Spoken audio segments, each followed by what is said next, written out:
Hello everyone, मैं हूं श्रुति पालेचा और मैं आज आई हूं एक बहुत ही प्यारा सा ट्यूटोरियल वीडियो लेकर कि किस तरीके से राउंड्स लिए जाते हैं और राउंड्स कितने टाइप्स के होते हैं। आपने देखा होगा ना कि कथक डांसर्स कितने सारे राउंड्स ले लेते हैं और शॉकिंग चीज तो ये होती है कि उनको चक्कर भी नहीं आते हैं। मतलब मैं खुद 150-200 राउंड्स इजीली ले लेती हूँ, चक्कर नहीं आते हैं मुझे। सर्कुलर वे में ले लेती हूँ, मतलब राउंड्स लगाते लगाते एक सर्कल भी क्रिएट कर देती हूँ। और ये जो मुझ में उत्सुकता थी ना सर्कल सीखने की, राउंड सीखने की, ये थी जब मैंने डांस सीखने स्टार्ट किया था, कथक डांस। पहले आज हम सीख लेते हैं 7 टाइप्स ऑफ चक्कर्स, जिनका वर्णन या जिनके बारे में डिस्क्रिप्शन हमें हमारे शास्त्रों में मिलता है। भरत मुनि की नाट्य शास्त्र हुई या नंदिकेश्वर जी की अभिनय दर्पण हुई या इसी तरीके से कई सारी बुक्स हैं जो एक्टिंग, ड्रामा, डांस के ऊपर बेस्ड हैं। तो उनमें 7 टाइप्स ऑफ चक्कर्स बताए गए हैं जिनको भ्रमरी वर्ड से बताया गया है कि किस तरीके से 7 टाइप्स की भ्रमरीज होती हैं। ये है मेरा राइट साइड और ये है मेरा लेफ्ट साइड। सारे टर्न्स जो हैं, सारे राउंड्स जो हैं, मैं लूंगी अपने लेफ्ट डायरेक्शन से। ये मेरा लेफ्ट शोल्डर है और इस तरफ से मैं लूंगी सारे राउंड्स। सो फर्स्ट जो राउंड है 7 टाइप्स में से, पहले मैं आपको टाइप्स बता रही हूँ। फर्स्ट जो राउंड है वो है उत्प्लुत भ्रमरी। उत्प्लुत का मतलब होता है कि जंप के साथ ही टर्न करना, टर्न करने के बाद ही पैर जमीन पे टच होने चाहिए। कुछ इस तरीके से जंप किया और टर्न करके सामने आए, इस तरीके से।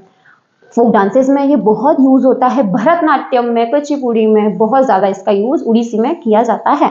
कथक में इसका यूज नहीं होता है। सेकंड टाइप है इसी में एक पाद भ्रमरी। कथक में थोड़ा सा डिफरेंट है इसका यूज, मतलब डिफरेंट वे में एक पाद भ्रमरी का यूज किया जाता है। भरतनाट्यम या अदर क्लासिकल डांसेस में कुछ इस तरीके से होता है। पहले पैर से फोर्स बनाते हैं, सामने की तरफ लाएंगे, पैर से फोर्स बनाया और सामने की तरफ आए। यह एक पाद भ्रमरी, मतलब एक पैर के ऊपर चक्कर लेना।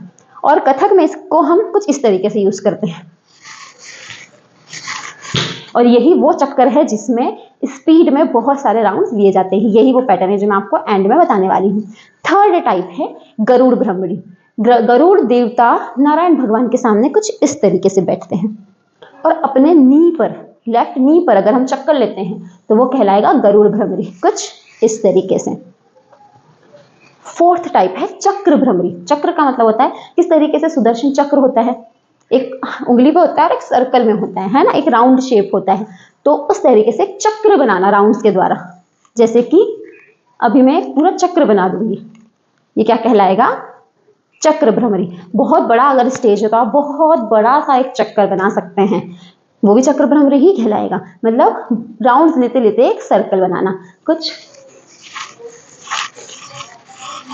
इस तरीके से। क्योंकि स्पेस की मेरे पास थोड़ी सी कमी है, नहीं तो मैं आपको पूरे क्लास में एक चक्कर लगा के बताती। और फिर इसके बाद आता है, अभी तक हम आ गए हैं फोर्थ पार्ट पे। फिफ्थ है इसका आकाश भ्रमरी। आकाश भ्रमरी का मतलब है जंप लेना और टर्न करना। जंप लिया और टर्न किया, कुछ इस तरीके से। हम आते हैं कुंचित भ्रमरी पर। कुंचित का मतलब होता है सिकुड़ी हुई चीज, श्रिंक जो चीज होती है उसको बोलते हैं हम कुंचित। तो हम अपने आप को श्रिंक कर लेंगे और फिर ले लेंगे चक्कर, कुछ इस तरीके से। तो ये कहलाएगा कुंचित भ्रमरी। अब है लास्ट में अंग भ्रमरी। अंग भ्रमरी में 2 तरीके से इसका डिस्क्रिप्शन मिलता है। फर्स्टली जो इसका मेन डिस्क्रिप्शन हमें मिलता है वो है कि थोड़े से पैरों को दूर कर लें, क्वाड्स की पोजीशन बनाएं और हाथों को पीछे रख के शरीर को पूरी तरीके से इस तरीके से घुमाएं। पर भ्रमरी है, भ्रमरी का तो मतलब होता है एक चक्कर लेके आना। हालांकि हमने इसमें एक चक्कर लिया, बॉडी के द्वारा एक सर्कल बनाया है, पर ये भ्रमरी नहीं कहलाएगा। इसका हम एक और तरीका देख सकते हैं कि एक पैर और 2 पैर में, दूसरे पैर और मतलब दोनों पैर में कुछ पर्टिकुलर डिस्टेंस हम मेंटेन करेंगे और टर्न करके सामने की तरफ आ जाएंगे। लेकिन डिस्टेंस पैर में बाद में भी रहना चाहिए, कुछ इस प्रकार से। पैरों को पास में नहीं रखना है, क्योंकि इसकी डेफिनेशन ही ऐसी है कि पैरों को दूर रख के टर्न लेने के बाद भी पैरों में डिस्टेंस रहना चाहिए। ये 7 टाइप्स के चक्कर हैं जिसका वर्णन अभिनय दर्पण में किया गया है। नाउ मैं आपको अब बताऊंगी कि किस तरीके से हम लोग राउंड्स लेते हैं कथक डांसर्स, और हम लोगों को चक्कर भी नहीं आते हैं और हमारे राउंड्स जो है वो इतने फिनिशिंग से दिखते हैं, इतने फिनिशिंग के साथ हम लोग राउंड लगाते हैं। ध्यान रखना है कि हमें हमेशा आगे की तरफ देखना है, एक स्पॉट बना के रखना है और सबसे पहले घूम के हमारी गर्दन आएगी, ताकि हमारा जो पॉइंट है वो डिस्टर्ब ना हो, हमारा जो फोकस है वो डिस्टर्ब ना हो, कुछ इस तरीके से। डायरेक्ट पैर उठाकर सामने की तरफ एक बार मारना है। एक बार मार लिया मतलब एक पैर का चक्कर होगा। 1 2, हमें अपनी बॉडी को फोर्स देना है। राइट तरफ के शोल्डर से हाथ रखेंगे सामने की तरफ, 180 डिग्री में हाथ खुलेंगे, बिल्कुल स्ट्रेट रहेंगे।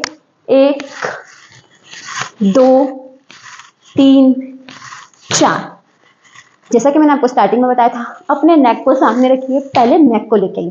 फर्स्ट चीज आपको ये ध्यान रखना है राउंड में। सेकंड चीज आपको ध्यान रखना है, टैप करना है पैर को। जितना अच्छे से आप टैप करेंगे उतना आपका बैलेंस बना रहेगा। थर्ड चीज आपको याद रखनी है, अपने राइट शोल्डर से अपनी बॉडी को फोर्स देना है। और फोर्थ चीज, मोस्ट इंपॉर्टेंट चीज याद रखनी है कि हाथ को ऐसे नहीं लाना है। बहुत सारे डांसर्स ऐसे हाथ लाते हैं, वो गलत तरीका होता है। वो आपके राउंड में फोर्स लगता है। जब प्रेशर आता है हाथों के साथ बहुत तेजी से, तो हमारी स्पीड क्या होती है, कम हो जाती है। तो ऐसे राउंड नहीं लगाना है, वो दिखते भी अच्छे नहीं है इस तरीके से। तो हम क्या करेंगे, हाथ रखेंगे सीधे और अंदर की तरफ लाएंगे। सीधे हाथ रखें और बिल्कुल स्ट्रेट अंदर और फोर्सफुली। कुछ ये टिप्स हैं, इन चीज़ों को आप जितनी प्रैक्टिस कर सकते हैं आपके लिए बेटर होगा, बेस्ट होगा, आपके डांस को अच्छा बनाएगा, निखारेगा। और अगर कुछ आपको इसमें दिक्कत हो, कुछ प्रॉब्लम्स हो, कुछ भी क्वेरी हो, तो आप मुझे कमेंट सेक्शन में बता सकते हैं। Till to the next video, bye bye.